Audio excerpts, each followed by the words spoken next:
Next, Truth or Fake, our daily fact-checking segment. Catalina Marchand-Debreu is by the big map.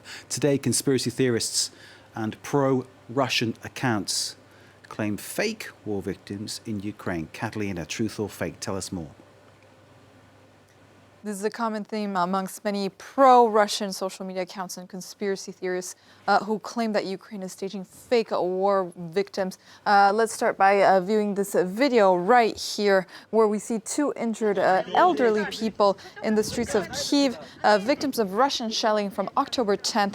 We see this woman with a bandage in her head, visibly bleeding, taking photos of herself. She's also surrounded by journalists. And we also see this building right here that seems to have been hit by Russian shelling in Kyiv. So some pro-Russian accounts are using this photo and this video right here to claim that mainstream Western media like BFM TV, LCE, and even our very own France 24 are happy to broadcast the images filmed by CNN and BBC showing bloody inhabitants in Kyiv after the Russian reprisals.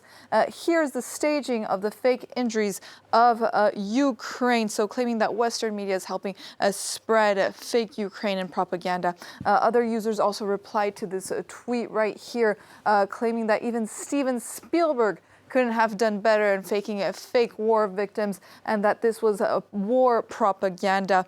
And this information was also shared by high-profile pro-Russian accounts, such as this account right here by Maria Dubovnikova, who says that this is a production of dramatic photos for the Western media. And this photo and this video was also notably shared by Dmitry Polyansky, who is the first deputy representative of Russia in the UN, who shared this post saying, "Thank you, Maria, for exposing the fakes in the making," and below are them already published by Western media. Beware of Ukrainian and Western propaganda.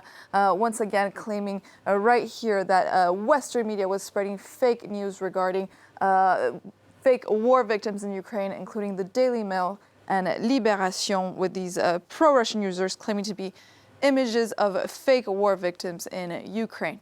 Mark? Okay, some of those sources you're showing there, Kathleen, strike me as being very reliable sources, and we have learned once again during this conflict in Ukraine that the Russians are past masters at manipulating the facts, if not telling downright lies.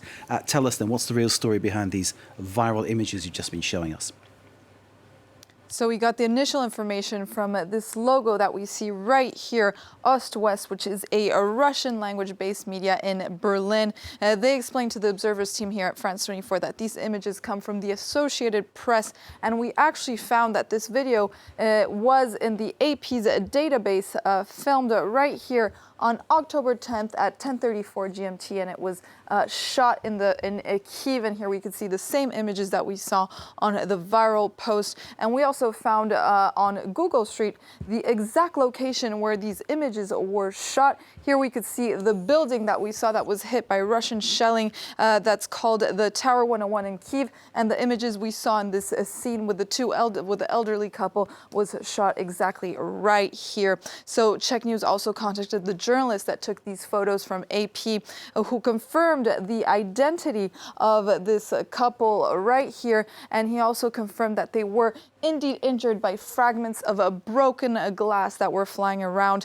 And a freelance journalist that works for Reuters also posted the incident on his Facebook account with the same couple that we see right here from the viral post, saying injured people stand near site of Russian missile strike in Kyiv, Ukraine on October 10th, 2022. And we were also able to contact this journalist, Vladislav Musienko, who was present that day and documented this scene. And he confirmed to us that these were not fake injuries.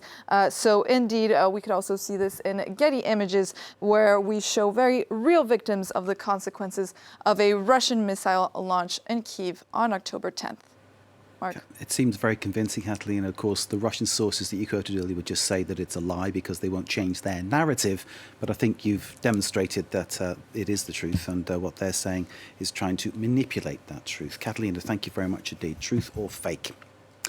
We take a very short break. After that, more news here, live from Paris. Stay with us.